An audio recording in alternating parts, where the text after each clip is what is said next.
إذاعة القرآن الكريم من القاهرة.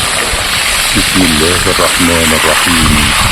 أيها الإخوة المؤمنون، السلام عليكم ورحمة الله وبركاته.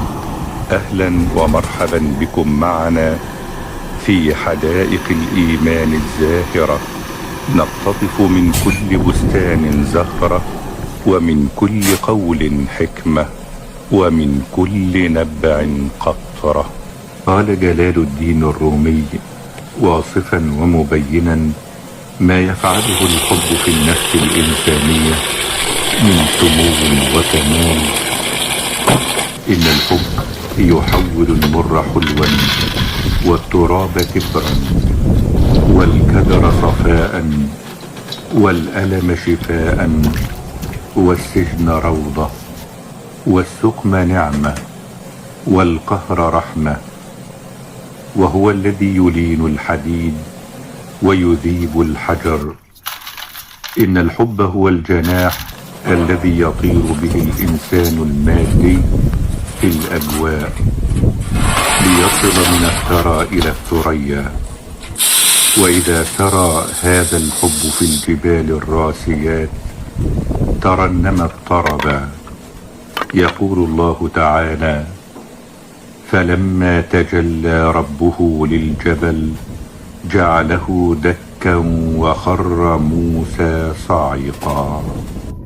ومرحبا بكم معنا في حدائق الإيمان الزاهرة، نقتطف من كل بستان زهرة، ومن كل قول حكمة، ومن كل نبع قطرة. من كان يحب أن يعلم أنه يحب الله فليعرض نفسه على القرآن، فمن أحب القرآن فهو يحب الله، فإنما القرآن كلام الله. عمروا به قلوبكم، وعمروا به بيوتكم.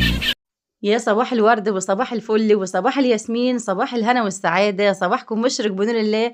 كل اخواتي وكل حبايبي اللي معايا من داخل مصر ومن خارج مصر، عيد سعيد عليكم وعلى أولادكم وعلى كل حبايبكم، وينعاد عليكم الأيام بخير كل اخواتي وكل حبايبي، وكل سنة وانتم طيبين. يلا بقى عشان نعمل تحضيرات العيد، هنعملها فوق على السطوح في الفرن الفلاحي وفي الكانون، وكمان بقى هولع شعلة والدتي بقى اللي هي مديها لي دي، ربنا يخليها لي يا رب. هعمل عليها كمان الترمس. كل سنة وانتم طيبين. ويلا بقى كده حبيبي عشان نشوف هنعمل ايه. اول حاجة كده ولعت الفرن الفلاحي، وطبعا لازم نعمل السوداني على نار تكون هادية. هولع الفرن واحط الخشب اللي هو هيكفيه، وبعد كده بقى هسيب النار هادية تحتيه واحط بقى عليه السوداني.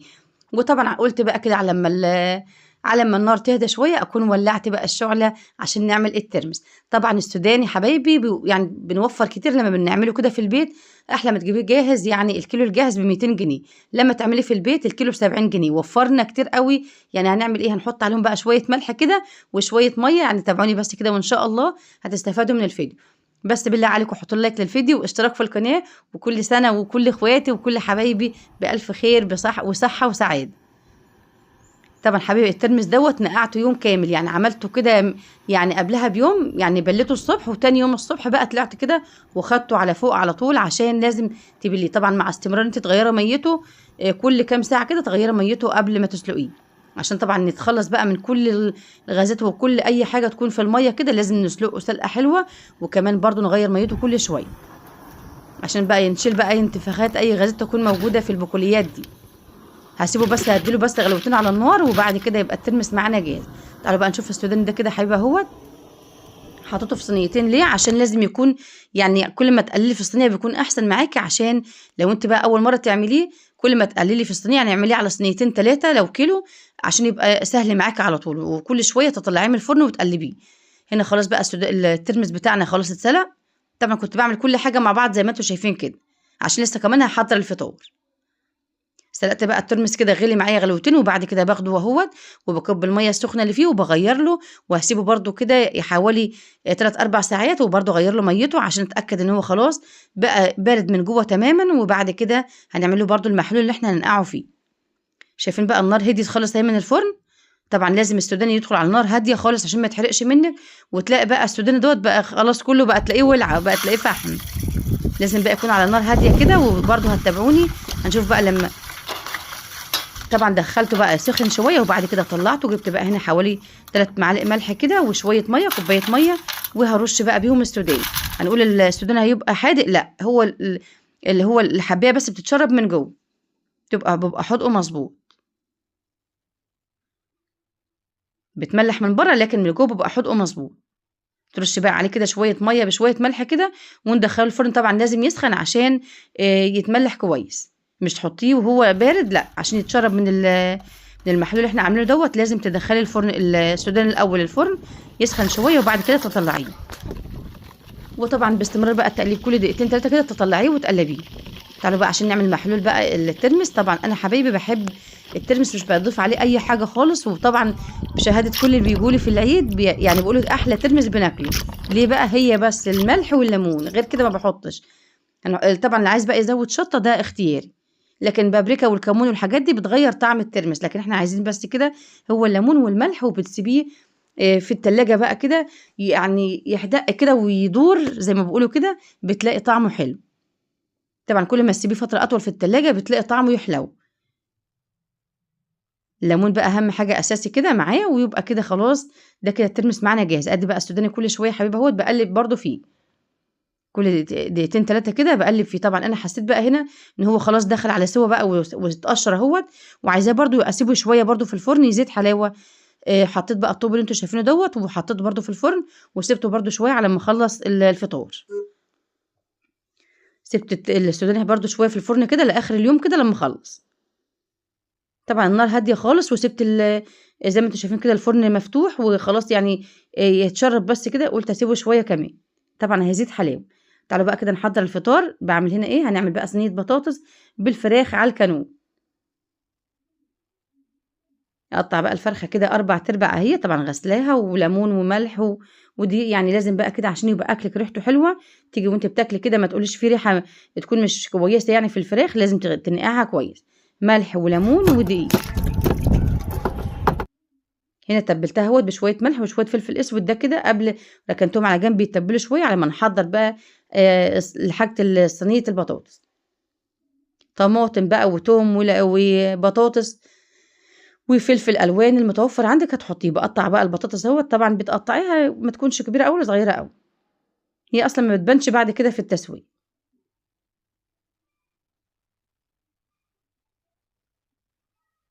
كل سنه وانتم طيبين حبيبي. كنا عاملين حسابنا ان هيبقى النهارده العيد، لكن سبحان الله يعني كل حاجه بامر الله، وربنا خلاه في الظنون كله. يعني كان خلاص مرتب حاله ومرتب نفسه انه هيبقى العيد النهارده، لكن سبحان الله ولا حول ولا قوه الا بالله. طبعا كلنا فرحنا، اللي لسه بقى ما خلصتش ترويق شقتها، وكمان عايزين رمضان يطول اكتر من كده. طبعا ما فيش اعظم من شهر رمضان الذي انزل فيه القران. ربنا يا رب يكون بلغنا ليلة القدر، اللهم آمين.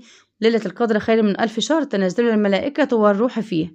طبعا الملائكة والروح اللي هو سيدنا جبريل بينزلوا يوم ليلة القدر يحتفلوا في السماء الدنيا. وطبعا وهم بقى طالعين بيبقوا عاملين حجاب على الشمس. ليه الناس بتقول نشوف الشمس بتكون باردة؟ ليه؟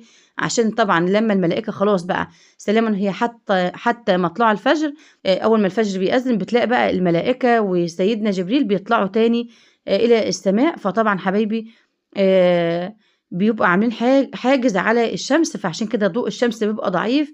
يبقى هي دي ليلة القدر، تنزل الملائكة والروح فيها. الملائكة وسيدنا جبريل هو الروح. وطبعا حبيبي لما بيجي يطلعوا إلى السماء بقى خلاص بعد ما يحتفلوا كده بيبقوا عاملين يعني حاجز على ضوء الشمس. عشان كده بتلاقي العلماء وتلاقي أي حد بيشوف ليلة القدر إزاي بتلاقي يقولك الشمس بتاعتها بتبقى باردة وبتبقى هادية، عشان الملائكة وسيدنا جبريل بيبقى عاملين حاجز على ضوء الشمس. فسبحان الله ولا حول ولا قوة إلا بالله. يا رب يكون بلغنا ليلة القدر، اللهم آمين يا رب العالمين. وطبعا حبايبي برضو ليلة القدر والأيام كلها بتاعت ربنا، كل أيام ربنا حلوة. استمروا كده على الدعاء والصلاة والاستغفار وذكر الله، والحاجات دي برضو حبايبي بتبقى لها فوائد عظيمة. والدعاء بيغير القدر، سواء ليلة القدر أو برضو أي يوم تاني. استمروا بالدعاء والإلحاح إلى الله. قطعت بقى الخضار اهوت، وتعالوا بقى حبيبي عشان نشوح بقى او نحمر كده، ندي الفرخه بتاعتنا لون، لان طبعا احنا هنعملها على الكانون بس. هو خلاص كده النار الفرن يعني خلاص ما عادش فيه نار، هديت خالص. فانا على ما كنت جهزت بقى حاجه الصينيه وكده، وقلت خلاص هكملها على الكانون، مش شرط بقى ان انا ادخلها الفرن وكده. الزيت بقى لازم بتاعك الزيت يكون سخن زي ما انتم شايفين كده، عشان الفراخ بتاعتك لو نيه بتبقى نيه، بتبقى يعني لها نسبه كبيره ان هي بتلزق في الطاسه او في الصينيه اللي انت بتحمري فيه. لكن بتسخني بقى الزيت كويس كده، يبقى الفرخه بتاعتك مش هتلزق في الصينيه. لو حطيتي الفرخه والزيت لسه هادي هتلاقيها تتهري منك، وتلاقي الجلد بيلزق في الطاسه. سخنت بقى الزيت كويس اهوت، وعشان طبعا اديها لون، اللون دوت كده طبعا بيديها صدمه، ما تنزلش ميه. في نفس الوقت بنشيل اي زفاره برده تكون موجوده فيها، غير اللون اللي احنا بناخده. لو انت بقى عايزه تعمليها عين البوتاجاز، يبقى تحمريها كده الاول، تديها لون حلو قبل ما تسوي. يعني طبعا بنحمرها ليه 3 حاجات اهوت او 4، عشان لازم كده نديها صدمه الاول وما تنزلش ميتها وتبقى طريه واحنا بناكلها. وكمان تشيل اي زفاره لما تحمريها كده، بتشيل برده اي زفاره موجوده في الفراخ. والحاجه الثالثه بتديها لون عشان يبقى لونها حلو لو مش هتدخليها الفرن.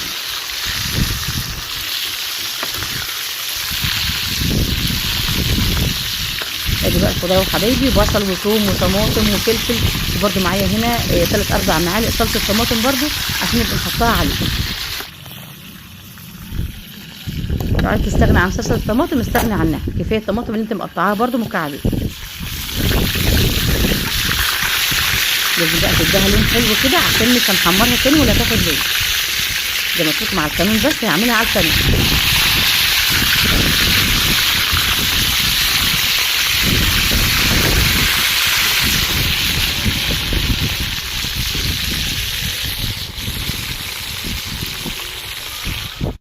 يلا بقى يا حبيبي، حطينا بقى الخضار كله على بعضه بالملوحه كمان، وشويه ملح وشويه فلفل اسود وشويه كمون كده مع بعض. ندي بقى الخضار كده تطعيمه حلو.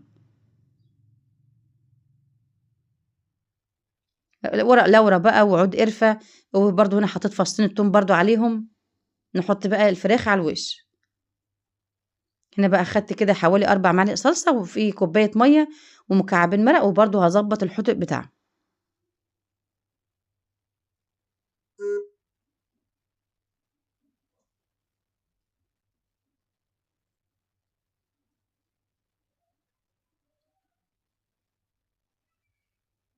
كل حاجه كده نظبط ملحها عشان تبقى كل حاجه مظبوط.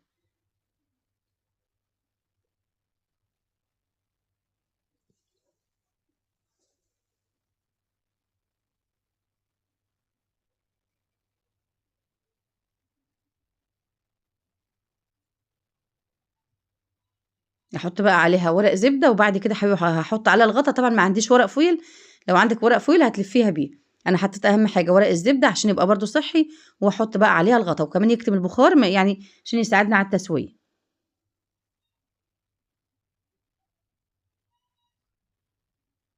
طبعا في الاول على نار عاليه، وبعد كده بتهدي النار، بتاخد حوالي ساعه، وبتلاقيها شكلها جميل وطعمها جميل. طبعا روايح زمان بقى والاكلات الحلوه تبقى على الكانون، دي بتبقى احلى حاجه.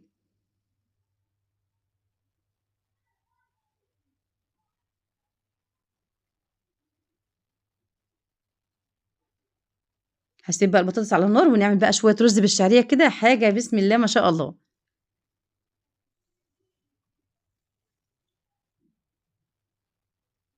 طبعا الرز متنقي ونضيف، وهاخده بقى اغسله على طول. وبعد كده برضو حبيبي اهوت وسعت بقى الطوب ده، كنت قافلاه لما بستعمل عين واحده بقفل الطوب. باجي بقى افتحه كده لما استعمل بقى عاوزه استعمله، بوسع بقى الطوب وافتح له مكان، عشان طبعا النار ما تطلعش على الفاضي. مش عايزه اقول لكم بقى الروايح كانت عامله ازاي، البطاطس بقى كده حاجه يعني جميله جميله.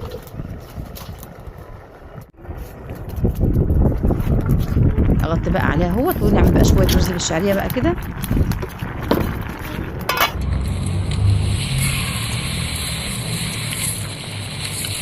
طبعا كيلو السوداني بره ب 200 جنيه، لما بتجيبه وتعملي في البيت بيبقى طعمه احسن وفيه بركه كمان، وفي نفس الوقت حبايبي يعني بتوفري برده كتير.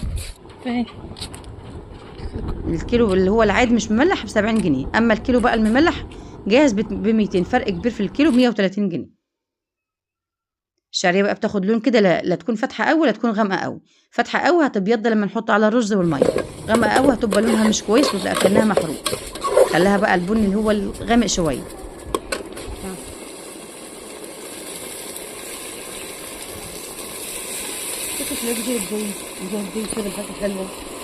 حطيت بقى هنا الملح اهو حبايبي، واقول بقى عشان الملح ما جاش وانا بحطه، ملح على الوش اهوت، وهقلبه مع الشعريه.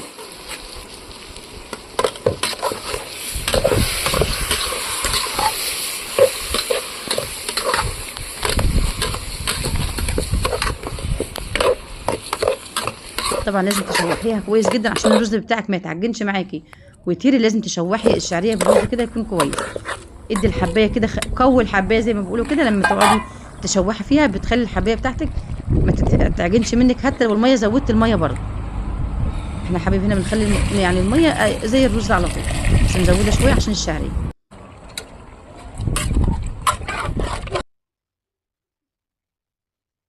ياخد برضو كده غلوه على نار عاليه، وبعد كده بنهدي بقى النار تحته. بتهدي النار ازاي؟ لما يكون خشب هي النار بتهدى، او ممكن تطفيها بشويه ميه بتلاقي النار هديت معاك. ادي بقى السوداني وحبايبي، مش عايزه اقول لكم يعني الريحه كده لوحدها كانت حاجه كده جميله جميله. طبعا اي حاجه نعملها في البيت بيكون لها طعم ولها نفس، يعني حاجه تانية خالص.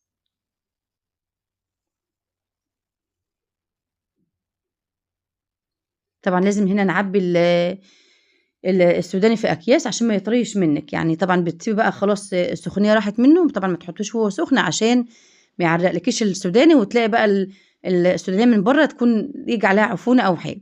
لما تحطي السوداني بتاعك وهو لسه سخن بتعمل عرق وفي الكيسه، وتلاقي بقى السودانيه من بره كده تكون مش حلو. لكن حبيبي كده لازم تستني السخونيه ما تطلع منه خالص، ما يبردش، لكن السخونيه بس تطلع منه، وبعد كده تحطيه في اكياس عشان بقى كده يدنه لحد اخر حبايه بقى تلاقيه مقرمش وجميل ما يطريش منك. تاخدي بقى انت كيس كيس كده زي ما انتوا شايفين، ويبقى كده بدل ما كل شويه تفتحي الكيسه والهواء يدخل فيها، لا اسحبي واحده واحده. وادي الرز ده هو حبايبي، شايفين بقى على الكانون وشكله برضو يعني مفلفل وجميل. وادي السوداني والترمس، ودي كانت تحضيرات العيد، ولسه ان شاء الله انتظروني في فيديو جميل ان شاء الله يوم العيد. وكل سنه وانتم طيبين، ينعاد عليكم الايام بخير، وربنا يبارك في اولادكم جميعا يا رب، ويجعلكم كده ان شاء الله من عوادينه، ويبلغكم دايما يا رب رمضان ورجب وشعبان وليله القدر والعيد، ويجعل كده ايامكم كلها فرح وسعاده وهنا، اللهم امين يا رب العالمين. وكل سنه وانتم طيبين حبايبي، في رعايه الله، والسلام عليكم ورحمه الله وبركاته.